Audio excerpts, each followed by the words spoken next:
Hi, I'm Steve Younis. Welcome to the Speeding Bulletin, your Superman news video covering the events of the week September 11th to September 17th, 2015. Our top news stories this week included Diane Nelson explains why the DC Comics movies and TV shows won't be connected. CBS is set to debut never-before-seen footage from upcoming episodes of Supergirl. And we check out the Superman comic books coming out in December. Let's take a closer look at these stories and more in this week's Speeding Bulletin.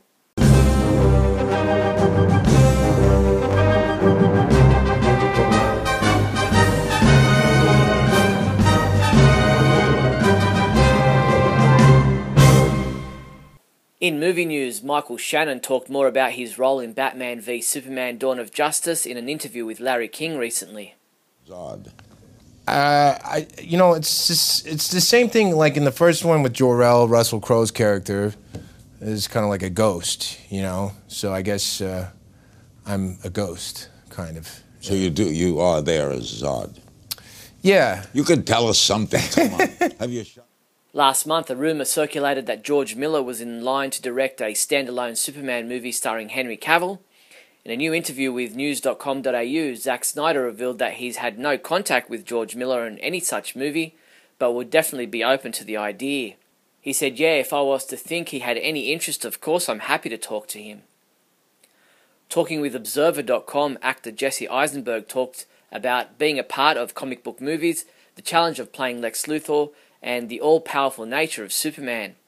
He said, "People expect the tone to be more realistic just because we live in a world where the average audience member has a sense of psychological motivations. It raises the question, how can one man, Superman, have so much power?"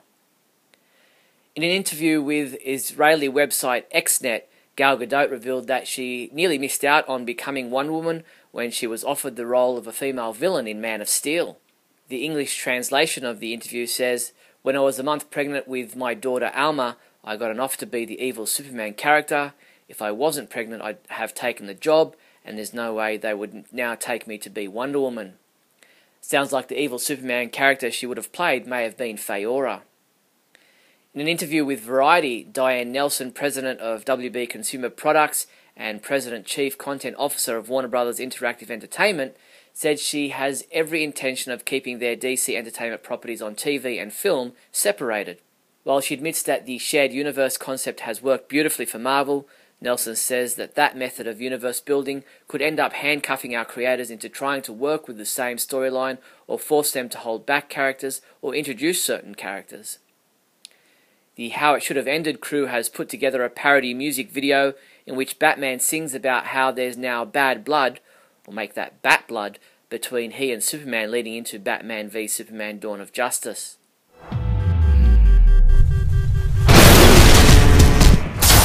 Cause baby now we've got bad blood. You know we used to be best buds. So take a look what you've become. Cause baby now we've got bad blood. Hey! Max Landis, the screenwriter best known for his film Chronicle, who is a big Superman fan and has his own Superman comic book series, Superman American Alien, coming out in November, relates to Screen Junkies how he would approach a standalone sequel to Man of Steel if he was asked to write the screenplay.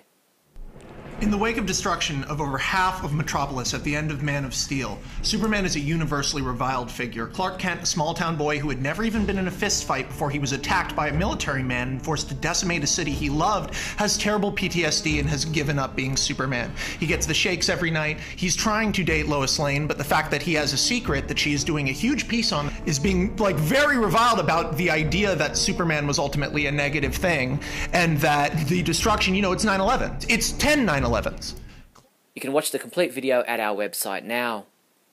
Warner Brothers Home Entertainment will bring a trio of highly anticipated titles to New York Comic Con across October 8th to 11th, including panels featuring first looks at footage from LEGO DC Comics superheroes Justice League Cosmic Clash.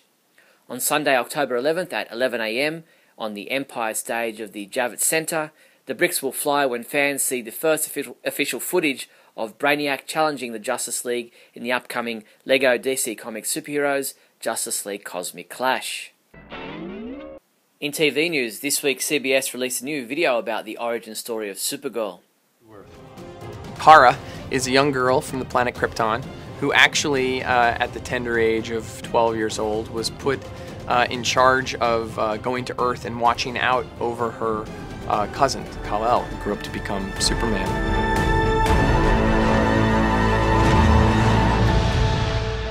Her pod got stuck in the Phantom Zone, which is a place where time doesn't pass. So for 24 years, she was caught in the Phantom Zone, and then when her pod was dislodged by a meteor shower... She got here late, and so by the time she got here, she was still a little girl, but he was grown up. My cousin...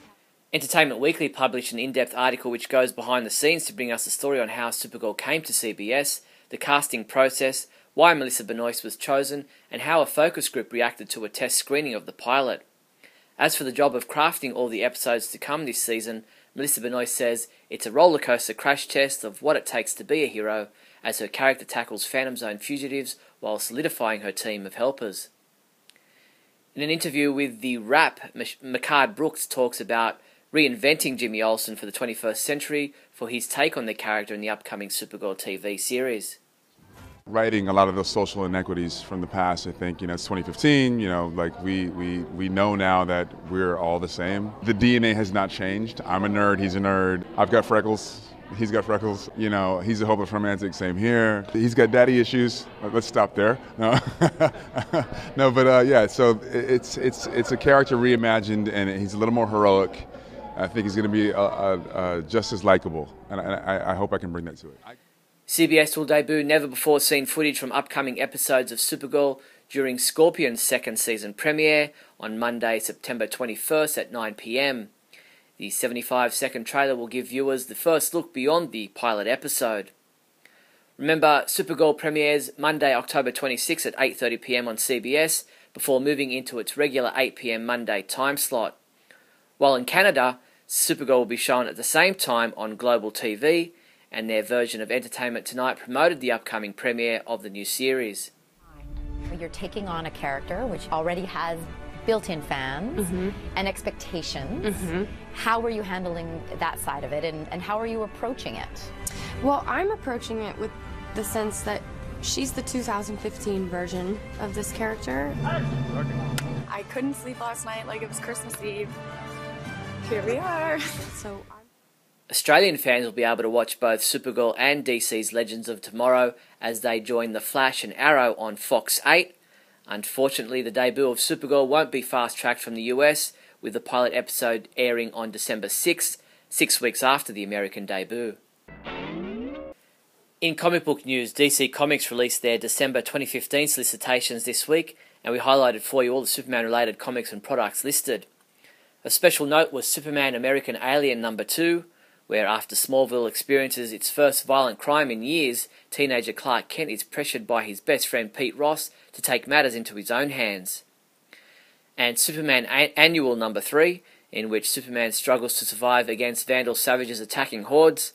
Learn about the events that led to Vandal Savage's creation and his unexpected connection to Krypton. Check out the full list of Superman comics and products revealed in the December solicitations at our website now. ComicBookResources.com spoke with Dan Jurgens to find out more about his new comic book series, Superman, Lois and Clark. In regards to which villains we might see in the series, Jurgens said, "Think of it this way. On his Earth, Superman fought a villain named Dynamiter X, who was really an ex-con named Joe Smith. Wouldn't it be prudent for Superman, now in a new world, to check out that version of Joe Smith to see if he's also on the way to becoming Dynamiter X?" Comic books we reviewed this week included Action Comics number 44, which was reviewed by Michael Bailey, who said, "Once again I am left feeling conflicted about this title," but he still gave it a 4 out of 5 rating. James Lance reviewed Earth 2 Society number 4, also giving it a 4 out of 5, saying, "This chapter was a vast improvement to the others in the series." And our reviews of Batman Superman number 24 and the latest chapters of Injustice Year 4 should be up on the website shortly. Superman comics available this week from September 16th include Injustice Gods Among Us Year 4 Chapter 20 digital comic has been available since September 15th, Bizarro number 4, Doomed number 4, Injustice Gods Among Us Year 4 number 10 print edition, Superman Wonder Woman number 21, which is available in a variant Green Lantern 75th anniversary cover, And DC Comics Bombshells Chapter 9 Digital Edition will be available September 19th. Rug up with your favourite superhero. Here are a selection of Superman blankets, throws and fleece fabrics. Snuggle up in front of the TV or get an extra layer of warmth in bed. Get this Man of Steel fleece blanket for $30.60. Or how about a Superman Shield Super Plush throw for just $19.97. These and other great Superman blankets are available from your one-stop Superman shop, the Superman homepage online store at supermanhomepage.com/shop. In other news, WatchMojo.com has released a video listing their top 10 portrayals of Superman, which includes live-action portrayals of Kirk Allen, George Reeves, Christopher Reeve, Dean Cain, Tom Welling, Brandon Routh, and Henry Cavill, as well as voice portrayals in animation from Danny Dark, Tim Daly, and George Newbern. While the video is extremely well put together, I think Tim Daly is ranked too low, and I'm also shocked that Bud Collyer didn't even rank a mention. Mike Kelly, best known to Superman fans for his Kandor series of artist models of the bottled city of Kandor, tragically took his own life in February 2012, but his work lives on as a tribute to the creative mind of this Los Angeles artist. The New York Times published a detailed article this week on Kelly's Kandor work, with the exhibition on display at Hauser & Wirth in Manhattan until October 24th. Vanessa Group, a trusted and reliable company in the Indian personal care segment, has partnered with Cartoon Network Enterprises to release a range of Denver Superman deodorants for the first time in India. Launched at a press event in New Delhi, the Denver Superman deodorants come in two unique variants, Power and Strength. The product should now be available in stores across India. That's all the news there was for the week September 11th to September 17th. I'm Steve Younis from supermanhomepage.com. Great Scott. Great Scott. Great Scott.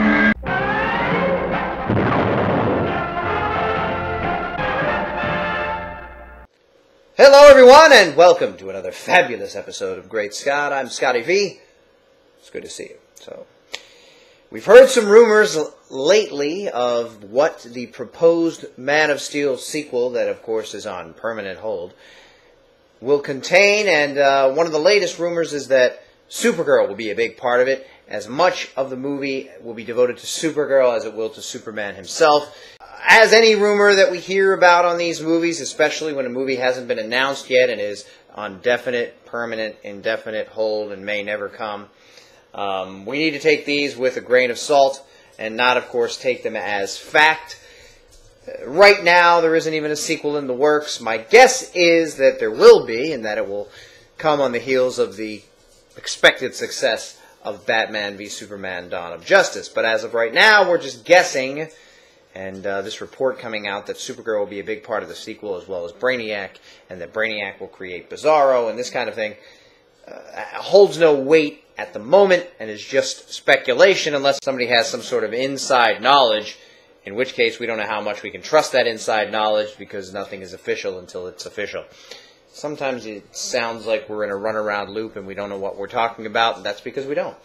But the reason I bring this up is because Diane Nelson, president of DC Entertainment, recently spoke up about the possibility of the DC television and movie universes being connected, and the possibility, according to her, is nil. She is committed to keeping them two separate universes. The reason that she gives is that DC is a company that forges ahead based on the creative talent, that they ride the backs of their creative talent, that the company is successful because of its creative talent. And all of that sounds great, because the whole explanation was, well, this gives us the ability to allow our creatives that are involved in each project to do their own thing without having to worry about being beholden to one movie or another, or one television show or another. This is what keeps Gotham separate from the Dark Knight series, or allows there to be a Batman v Superman movie while there is a young Bruce Wayne growing up. But in the Batman v Superman movie, which happens now, Batman's grown up. So how can he be a kid and also be grown up at the same time? So, while I get that, it also seems lazy to me, and it also seems like a missed opportunity. Now, the thing is, and I've said this before, DC shouldn't necessarily copy everything Marvel's done, although they've been super successful. And so far, DC's just had questionable success, with, of course, the exception of the Dark Knight trilogy, which in and of itself is in a separate universe than the new DC movie universe that is kind of being headed up by Zack Snyder, and then there's going to be movies that are directed by other people. So the idea that it's all going to be separate is not entirely new from a DC standpoint. It always has been, and even Jeff Johns and other people have come out recently and said that they are separate. And being separate from that creative standpoint makes sense, because then, like with J.J. Abrams' new Star Trek or new Star Wars, I'm certain that they didn't want to be beholden to all these books that had been written over the years, or have to stay within a certain timeline with the old Star Trek. They wanted to be able to forge ahead with their own stories and do their own thing without having to say, oh, but this didn't happen, or that didn't happen, or the people know that this happened in a book, or that happened somewhere else. So they went fresh, and I think that makes a lot of sense from any creative standpoint, but it's also, it could be looked at as a way to be lazy, just like it is in the books.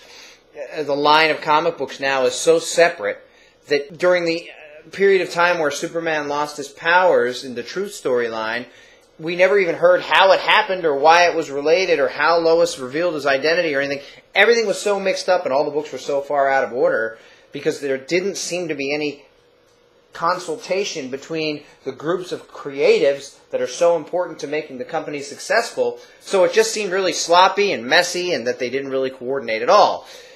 And obviously, if you separate all the TV and movie entities, that means that nobody has to worry about anybody else, and therefore they don't have to do that extra work or go that extra mile to come together to plan something or something along those lines. But on the other hand, it could also be good, because then we get multiple versions of characters, and maybe one fan likes one version better than another fan does, or maybe another fan likes all versions, or likes to see different ideas, kind of like the multiverse. There's an Earth 2, an Earth 3, an Earth 4, an Earth 80, whatever it is. So in each of them, your characters act or look slightly different. That way you could never say, but that's not what Superman would do. You can then say, that's not what my favorite Superman would do, or that's not what Superman from Prime Earth would do, or that's not what evil Superman would do. But you can say, maybe, like Arrow on television, he's not exactly like Green Arrow in the comics, but maybe he'll become closer. And maybe the Man of Steel Superman isn't exactly like Christopher Reeve's Superman, or even close enough to please you if you're a Christopher Reeve fan. But that means we can all have our cake and eat it too. In other words, this one can be great, this one can be just okay, this one we can think is wonderful, this one we can love, this one we can hate. But that leaves all these possibilities open for all other fans to also enjoy what they enjoy. So it could be a good thing, but ultimately when I heard what she said, it just came across as sounding lazy to me. Like, that way we don't have to worry about it. Thanks everybody for watching, and remember, always look up in the sky.